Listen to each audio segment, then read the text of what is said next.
All right, a very good morning to you and welcome to the platform, the pinnacle of all discussion. Of course, you know, this is a program where we look at issues that are affecting us as Nigerians and as Abians. Thank you so much for joining me on the program this morning. My name is Ginika Olwaha. On the platform this morning, we'll be looking at two important burning issues bordering on the ongoing NLC solidarity protest with Asuu to mandate the federal government to address the lingering strike of Asuu and other unions in the public universities. Later on the program, also, we will look at the growing insecurity in the country with the aggression of the terrorists in killing and kidnapping of innocent Nigerians, as well as the threat to capture the President of the Federal Republic of Nigeria. Well, those are the focus of today's edition of the platform, the pinnacle of all discussion. Thank you so much once again for joining me. Let's take a breather to bring you the political update. When we come back, you meet my guest. Stay with us. This is Political Update. In Abia State, the Nigerian Labour Congress joined their counterparts in other states to protest against the federal government's nonchalant attitude in resolving the ongoing Asuu strike. Addressing newsmen in Umuahia, the NLC chairman, Comrade Uchenna Obigwe, berated the national leadership of NLC for wasting time to step into the matter. He, however, said due to the security situation in the state, the rally was confined into a space to avoid breach of security of the state. This demand and struggle has been on since 2009, where federal government will enter into agreement with Asuu and other unions, and at the same time reneging to do what they're supposed to do. All of us, or majority of us here, attended one university or the other, and we can see the plight of our universities and colleges of education in the Federation.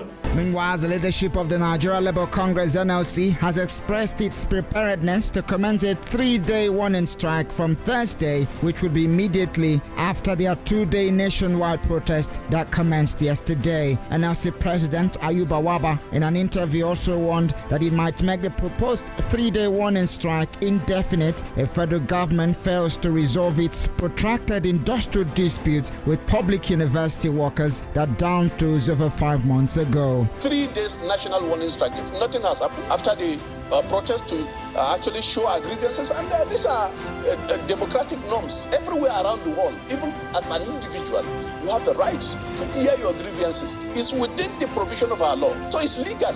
So when people say it's illegal or I think people should also remember, no condition is permanent. I can tell you very soon we'll be actually launching the NLC at 40 document. You have pictures there, particularly page 85, where you have our current political elites joining NLC in similar action. The past, we try to press for action to address some of those fundamental issues of development. The House of Representatives has dismissed the alleged plot to impeach the Speaker, Femi Gbajabiamila, over consideration and passage of the controversial National Water Resources Bill. Leader of the Northern Caucus, Musa Sakin Ada, raised a point of order at the plenary to dismiss a report that Gbajabiamila was being threatened with impeachment over the bill. His motion further buttressed by Minority Leader Ndudu Elumelu. The Deputy Speaker, Ahmed Wase, who presided over the session, referred the matter to the House Committee on Ethics and Privileges to investigate the allegation. That was Political Update. I am Wisdom Thomas. All right, thank you so much, Wisdom, for that update. Now, like I told you, we will be looking at two very important issues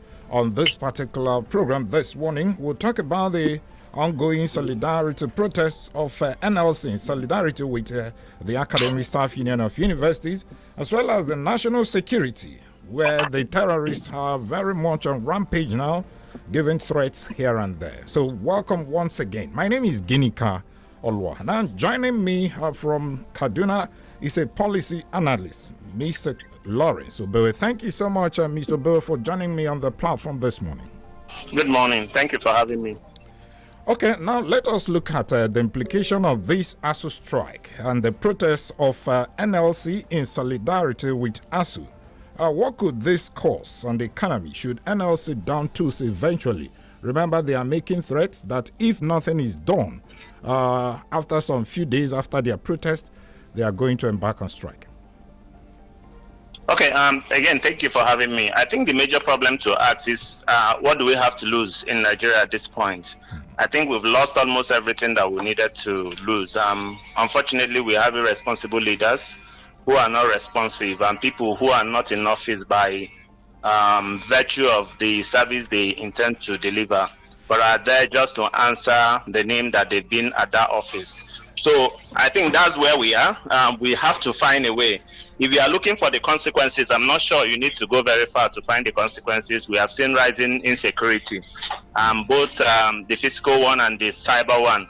A lot of young people who are supposed to be in the university campuses are now online looking for who to dupe of his money. So the consequences are there. Unfortunately, our leaders are more concerned about election instead of to pay attention to the things that matter to you and I.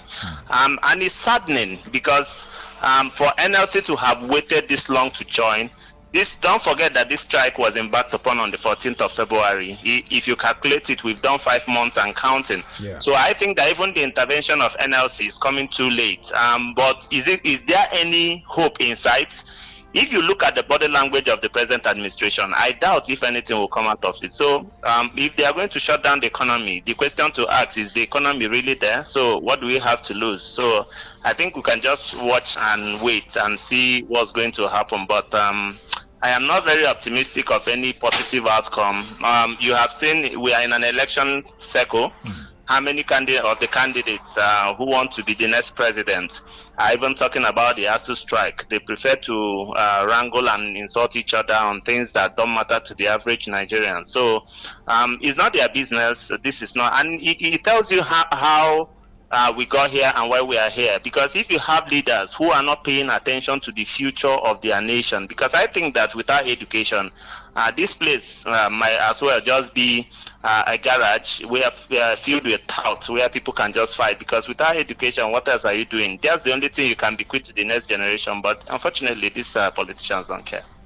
Okay, so Lawrence, if you're saying that nothing can be done, especially now that the economy is down, don't you think that NLC's proposed strike, that is if federal government refuses to do anything, don't you think it will have any impact? Take, for instance, if they shut down the refineries, the oil workers, of course, that's the only thing the federal government can listen to you when you touch that aspect. So are you saying that if eventually NLC decides to shut down those critical areas of the economy, the federal government will not listen to them? I don't know what they are going to do, but again, is the oil industry working? We've been having shortage of PMS and diesel since January. So shutting it down for me doesn't mean anything. And that's why I tell you, somebody who's already on the ground is not afraid to fall because there's no other place to fall. So we've been on strike. No sector of the economy is working. Not the university, not the polytechnics, not the colleges of education. So the whole educational system is completely shut down. Then even when you keep it open, how many people are comfortable to go to school? The insecurity is there. Students have become targets of terrorists in Nigeria. So there is really I think that it needs a holistic attention. It needs a holistic discussion. It's something we need to sit at the round table and begin to look at every aspect of it. It's neither here nor there. If you keep the schools open, I know a lot of schools who were shut down even before the Asuu strike started. So it's a multiple problem facing the nation. It's just not the educational sector. So if they are going to shut down the downstream sector, the question to ask is it really working? We have seen long queues from January till now. Nothing has happened. The prices of diesel have skyrocketed to almost 1,000 naira. Industries are shutting down. So I don't know what the effect will be rather than just chaos. And I'm not sure that Nigeria is now afraid of chaos. There is hardly any place that you can live in Nigeria today where you feel comfortable. So what are we afraid of? So I understand the fact that NLC is trying to put momentum on the demands of Asuu, but I think that there are more major ways. For instance, if you're picketing and insisting that the Minister of Labor and Productivity and that of Education should resign if they can't solve it, you have seen a president who is the commander-in-chief who can actually solve this Asuu strike in 2 minutes, giving a minister, an appointee, that he made, giving him 2 weeks to solve a problem that has not been solved for 5 months. It tells you about the unseriousness of the nation. It tells you about the unseriousness of the leadership. So this kind of people who consistently pick their teeth, irrespective of what is happening there in Nigeria, they don't look like people you can push to the wall. They have shown by their behaviors, by their action, that they cannot be trusted, that they cannot be bullied. So, well, the major import will be that whatever action that NLC is going to take will affect the people who are already down suffering. It's hardly going to affect the Federal Republic of Nigeria. Mr. President is never going to lose fuel. There is no single day that power will go from his office or his home. So the major people who are going to feel the brunt are the same people that NLC will be thinking to protect. So that's why I think that I'm not sure what the import of what they are doing is. You know, when I saw some of the placards they were, showing yesterday during that protest, they were also calling for a review of the fuel pump price, which has gone up right now, and the insecurity, which is very much on the increase right now all over the country. But from what we are seeing, do you think the impact again on the students? I'm just looking at that because if this thing continues, I mean, we've done 5 months already. The students have been at home. If this continues, and you know that the elections are very much around the corner, and the students are very much at home. So what will become of the students who are at home right now? We already know that they are recruiting barracks for these terrorists and bandits. The idle man is the devil's workshop. These are people who are supposed to be in school, their minds and their physical being occupied. Been at home for 5 months, there is no hope of when they are going back.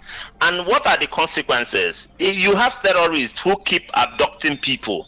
So these people now, and when you see some of the behaviors of some of these our politicians, who it's not that they are hardworking, it's not that they are intelligent, because they've used thuggery to win an election. If you look at the flamboyance of their lifestyle, it becomes a pointer, it becomes a tempting factor for these young people to look for how to make money quick. And when you see bandits who are ready to offer you 150,000 per day for you to be able to work for them, so it has become a recruiting ground for these bandits. That's what it's going to be. Now, election is coming. You also have politicians who are looking for thugs who will help them win the election.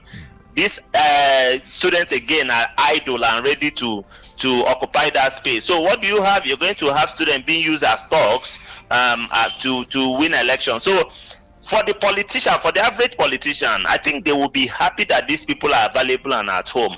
But for all of us, we know what the consequences are. I live in northern Nigeria, Kaduna to be specific. For me to move from here to Abuja, I have to fast, I have to pray that I go and come safely. And even at that, I don't think that you'll be able to summon the courage to be able to embark on that journey. And it's the same thing across Nigeria. Perhaps only Lagos that you can walk around without looking through your shoulders to see who's taking you. So the situation is already there. But the major question for me, and that's what I want to throw back to all your listeners, is there is an election 2023. We have seen what is on offer in Nigeria. What are we going to do? Because I think that right now the discussion will be around some of these issues, agitating the minds of people, getting ready to be able to make a choice. Because it's now a choice between good and evil. What we want going forward, are we ready to take all ourselves to the slaughter? Because that's where we are walking to. Of course, Lawrence, that's exactly my question. Because with all these issues we are having right now in the country, the protests of NLC, the insecurity, and what have you, what is the way forward? How are we going to wriggle out of this crisis we found ourselves?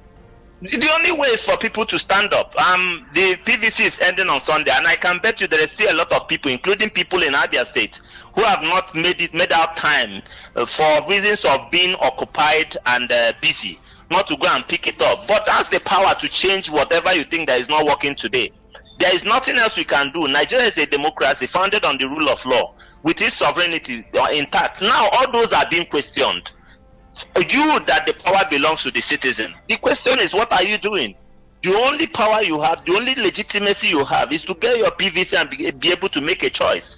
We have seen those choices made in Ekiti. We have seen those choices made in Oshun. We have seen it made in Anambra, which means it's becoming increasingly possible for citizens' voice to be heard in Nigeria. The question to ask is that are the citizens really ready to make those choices? That's what is in front of us today. We cannot shy away from the matter. We have spent 8 years, the worst 8 years since I was born in Nigeria. So what are we trying to do going forward? You have seen the choices before us again. Yeah. The issues are clear cut. It's between good and evil. What are we doing? With the candidates we have so far, do you think any of them can make impact eventually if the people decide to vote for a particular candidate? Check. My major problem is the level of rot and damage that this administration has left on Nigeria. So I know that even the best candidate in anywhere in the world will find it difficult to resuscitate, but it is not impossible. What we need are people that are determined, people with fresh ideas, people who are creative enough to look for how to regulate. Don't be surprised. We are talking about a nation whose debt servicing is now bigger than its revenue.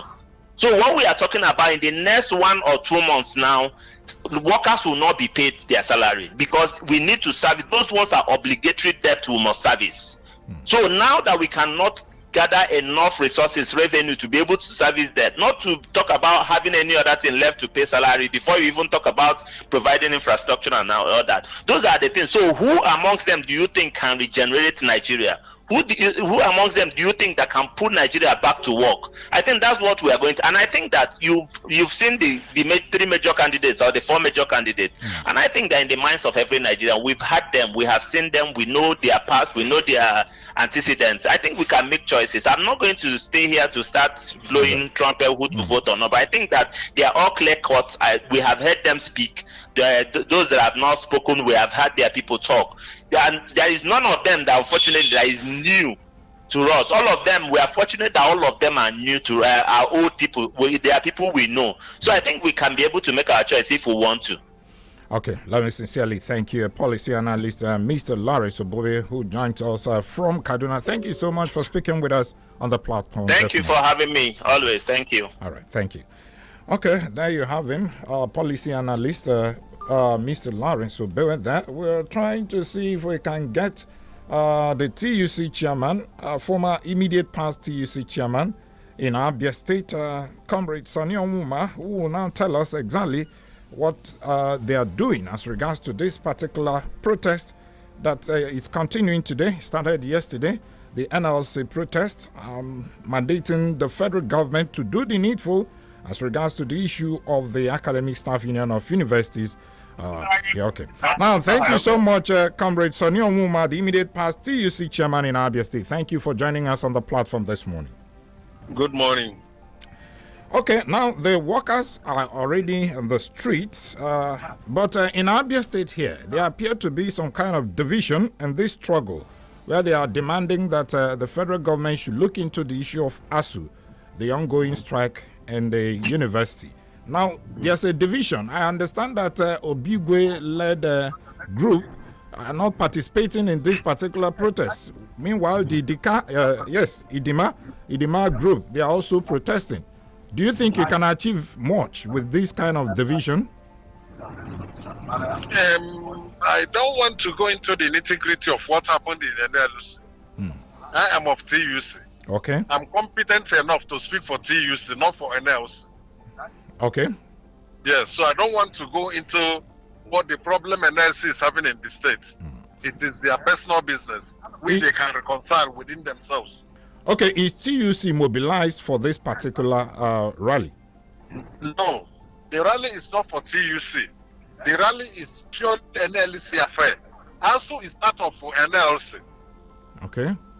Yes, and the NLC wrote to Asuu just a day before the rally, which TUC replied that it was quite impromptu for them to give them less than 24 hours to join them on sympathy strike.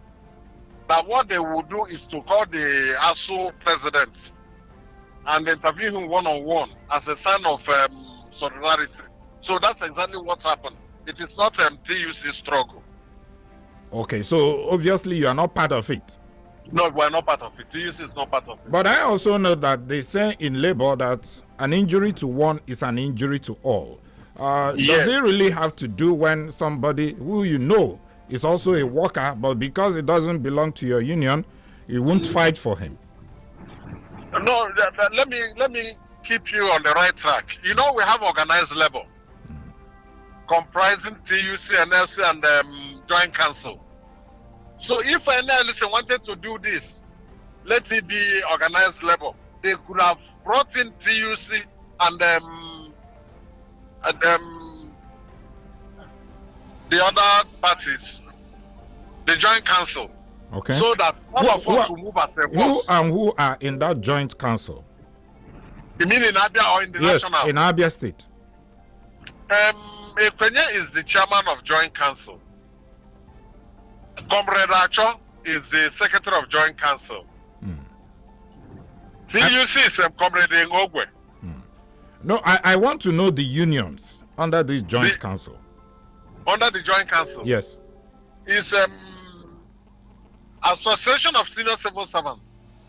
Okay. It's a number one this in Joint Council, followed by other affiliates made up together.